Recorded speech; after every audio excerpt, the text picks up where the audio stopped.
욥기 29장 욥의 마지막 발언.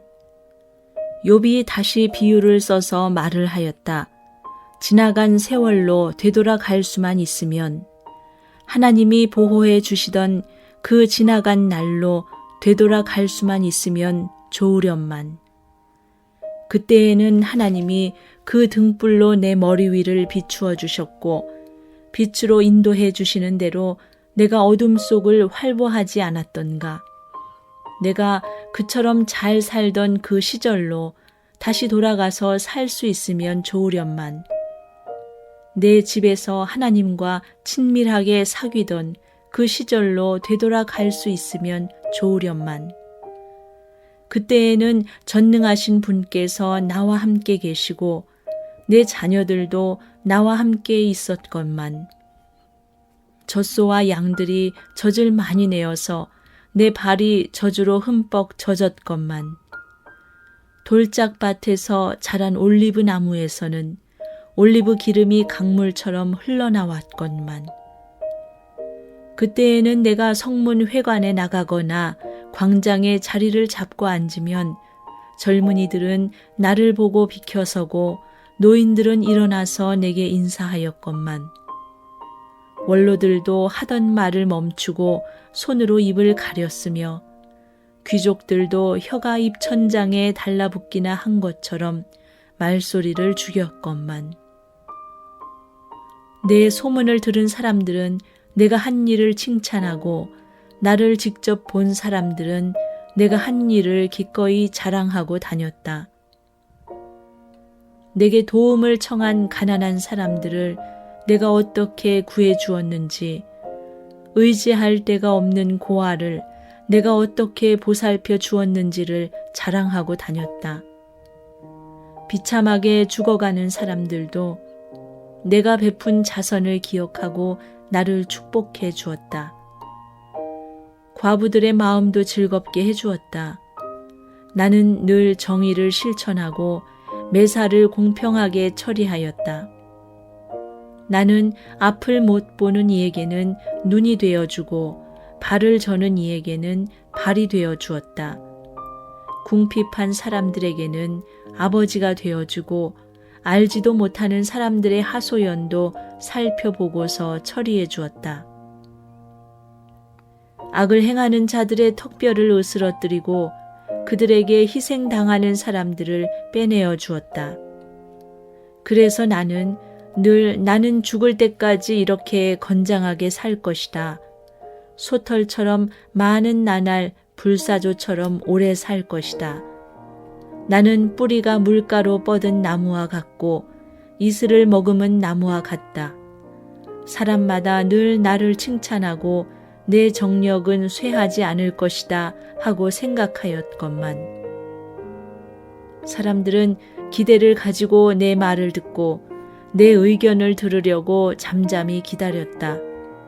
내가 말을 마치면 다시 뒷말이 없고 내 말은 그들 위에 이슬처럼 젖어들었다.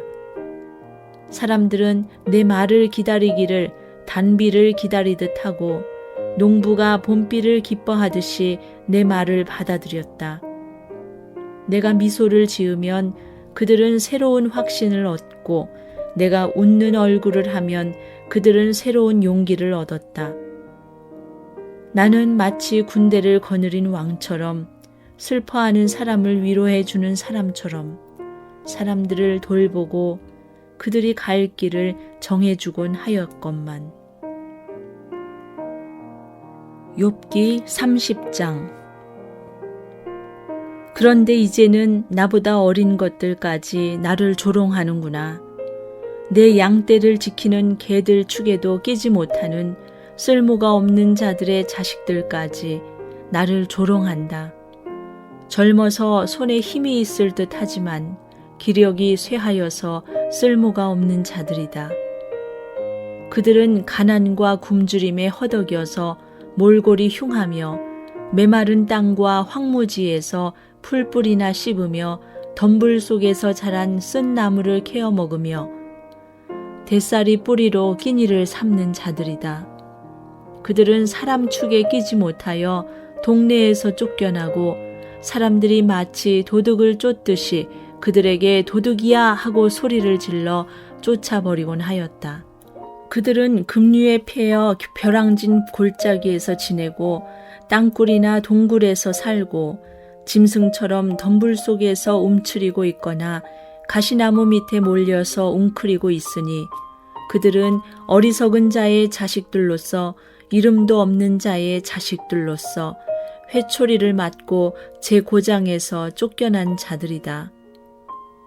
그런데 그런 자들이 이제는 돌아와서 나를 비웃는다. 내가 그들의 말거리가 되어버렸다.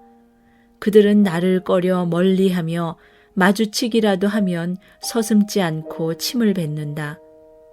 하나님이 내 활 시위를 풀어버리시고 나는 이렇게 무기력하게 하시니 그들이 고삐 풀린 말처럼 내 앞에서 날뛴다.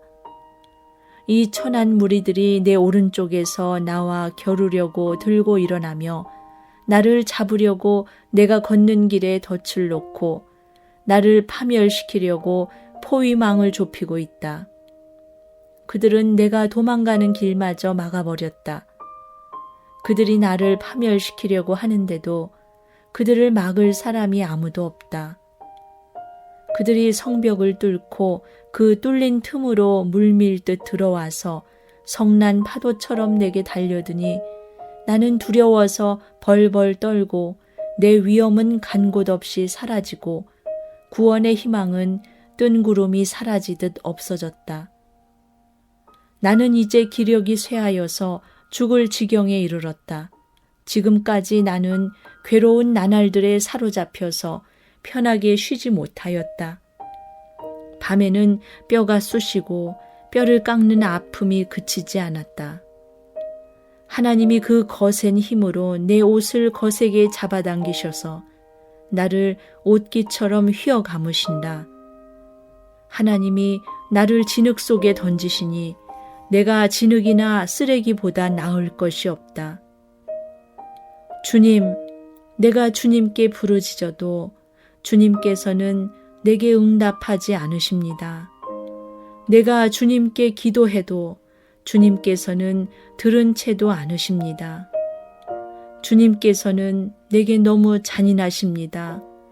힘이 세신 주님께서 힘이 없는 나를 핍박하십니다. 나를 들어 올려서 바람에 날리게 하시며 태풍에 휩쓸려서 흔적도 없이 사라지게 하십니다. 나는 잘 알고 있습니다. 주님께서는 나를 죽음으로 몰아넣고 계십니다. 끝내 나를 살아있는 모든 사람들이 다 함께 만나는 그 죽음의 집으로 돌아가게 하십니다. 주님께서는 어찌하여 망할 수밖에 없는 연약한 이 몸을 치십니까? 기껏 하나님의 자비나 빌어야 하는 것 밖에는 아무것도 할 수 없는 보잘것없는 이 몸을 어찌하여 그렇게 세게 치십니까? 고난받는 사람을 보면 함께 울었다. 궁핍한 사람을 보면 나도 함께 마음 아파하였다. 내가 바라던 행복은 오지 않고 화가 들이닥쳤구나. 빛을 발았더니 어둠이 밀어닥쳤다. 근심과 고통으로 마음이 갈기갈기 찢어지고 하루도 고통스럽지 않은 날이 없이 지금까지 살아왔다. 햇빛도 비치지 않는 그늘진 곳으로만 침울하게 돌아다니다가 사람들이 모여있는 곳에 이르면 도와달라고 애걸이나 하는 신세가 되고 말았다. 나는 이제 이리의 형제가 되고 타조의 친구가 되어버렸는가.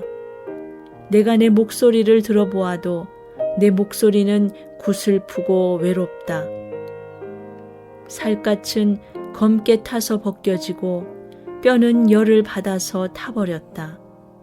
수금소리는 통곡으로 바뀌고 피리소리는 애곡으로 바뀌었다. 욥기 31장. 젊은 여인을 음탕한 눈으로 바라보지 않겠다고 나 스스로 엄격하게 다짐하였다. 여자나 유혹하고 다니면 위에 계신 하나님이 내게 주실 몫이 무엇이겠으며 높은 곳에 계신 전능하신 분께서 내게 주실 유산은 무엇이겠는가? 불의한 자에게는 불행이 미치고 악한 일을 하는 자에게는 재앙이 닥치는 법이 아닌가? 하나님은 내가 하는 일을 낱낱이 알고 계신다. 내 모든 발걸음을 하나하나 세고 계신다. 나는 맹세할 수 있다. 여태까지 나는 악한 일은 하지 않았다. 다른 사람을 속이려고도 하지 않았다. 하나님이 내 정직함을 공평한 저울로 달아보신다면 내게 흠이 없음을 아실 것이다. 내가 그릇된 길로 갔거나 나 스스로 악에 이끌리어 따라갔거나 내 손에 죄를 지은 흔적이라도 있다면 내가 심은 것을 다른 사람이 거두어 먹어도 내가 지은 농사가 망하더라도 나는 할 말이 없을 것이다. 남의 아내를 탐내서 그 집 문 근처에 숨어 있으면서 그 여인을 범할 기회를 노렸다면 내 아내가 다른 남자의 노예가 되거나 다른 남자의 품에 안긴다 해도 나는 할 말이 없을 것이다. 남의 아내를 범하는 것은 사형 선고를 받아야 마땅한 범죄다. 그것은 사람을 파멸시키는 불, 사람이 애써서 모은 재산을 다 태우는 불이다. 내 남종이나 여종이 내게 탄원을 하여 올 때, 그때마다 나는 그들이 하는 말에 귀를 기울이고 공평하게 처리하였다. 그렇게 하지 않았더라면 내가 무슨 낯으로 하나님을 뵈며 하나님이 나를 심판하러 오실 때에 내가 무슨 말로 변명하겠는가? 나를 창조하신 바로 그 하나님이 내 종들도 창조하셨다. 가난한 사람들이 도와달라고 할 때에 나는 거절한 일이 없다. 앞길이 막막한 과부를 못 본 채 한 일도 없다. 나는 배부르게 먹으면서 고아를 굶긴 일도 없다. 일찍부터 나는 고아를 내 아이처럼 길렀으며 철이 나서는 줄곧 과부들을 돌보았다. 너무나도 가난하여 옷도 걸치지 못하고 죽어가는 사람이나 덮고 잘 것이 없는 가난한 사람 볼 때마다 내가 기른 양털을 깎아서 그것으로 옷을 만들어 그들에게 입혔다. 시린 허리를 따뜻하게 해주었더니 그들이 나를 진심으로 축복하곤 하였다. 내가 재판에서 이길 것이라고 생각하고 고아를 속이기라도 하였더라면 내 팔이 부러져도 할 말이 없다. 내 팔이 어깨-쭉지에서 빠져나와도 할 말이 없다. 하나님이 내리시는 심판이 얼마나 무서운지를 잘 알고 있었으므로 나는 차마 그런 파렴치한 짓은 할 수 없었다. 나는 황금을 믿지도 않고 정금을 의지하지도 않았다. 내가 재산이 많다고 하여 자랑하지도 않고 벌어들인 것이 많다고 하여 기뻐하지도 않았다. 해가 찬란한 빛을 낸다고 하여 해를 섬기지도 않고 달이 밝고 아름답다고 하여 달을 섬기지도 않았다. 해와 달을 보고 그 장엄함과 아름다움에 반하여 그것에다가 절을 하는 사람들이 있다. 해와 달을 경배하는 표시로 제 손에 입을 맞추기도 한다. 그러나 나는 그렇게 하지 않았다. 그런 일은 높이 계신 하나님을 부인하는 것이므로 벌로 사형을 받아도 마땅하다. 내 원수가 고통받는 것을 보고 나는 기뻐한 적이 없다. 원수가 재난을 당할 때에도 나는 기뻐하지 않았다. 나는 결코 원수들이 죽기를 바라는 기도를 하여 죄를 범한 적이 없다. 내 집에서 일하는 사람은 모두 내가 언제나 나그네를 기꺼이 영접한다는 것을 잘 알고 있다. 나는 나그네가 길거리에서 잠자도록 내버려 둔 적이 없으며 길손에게 내 집 문을 기꺼이 열어주지 않은 적도 없다. 다른 사람들은 자기 죄를 감추려고 하지만 그러나 나는 내 허물을 아주 감추지 않았다. 사람들이 무슨 말로 나를 헐뜯든지 나는 그것을 전혀 두려워하지 않았다. 남에게서 비웃음을 받을까 하여 입을 다물거나 집안에서만 머무르거나 하지도 않았다. 내가 하니 변명을 들어줄 사람이 없을까? 맹세코 나는 사실대로만 말하였다. 이제는 전능하신 분께서 말씀하시는 대답을 듣고 싶다. 내 원수가 나를 고발하면서 뭘 하고 말하였지? 내가 저지른 죄과를 기록한 소송장이라도 있어서 내가 읽어볼 수만 있다면 나는 그것을 자랑스럽게 어깨에 메고 다니고 그것을 왕관처럼 머리에 얹고 다니겠다. 나는 내가 한 모든 일을 그분께 낱낱이 말씀드리고 나서 그분 앞에 떳떳이 서겠다. 내가 가꾼 땅이 훔친 것이라면, 땅 주인에게서 부당하게 빼앗은 것이라면, 땅에서 나는 소산을 공짜로 먹으면서 곡식을 기른 농부를 굶겨 죽였다면, 내 밭에서 밀 대신 찔레가 나거나 보리 대신 잡초가 돋아나더라도 나는 기꺼이 받겠다. 이것으로 욥의 말이 모두 끝났다.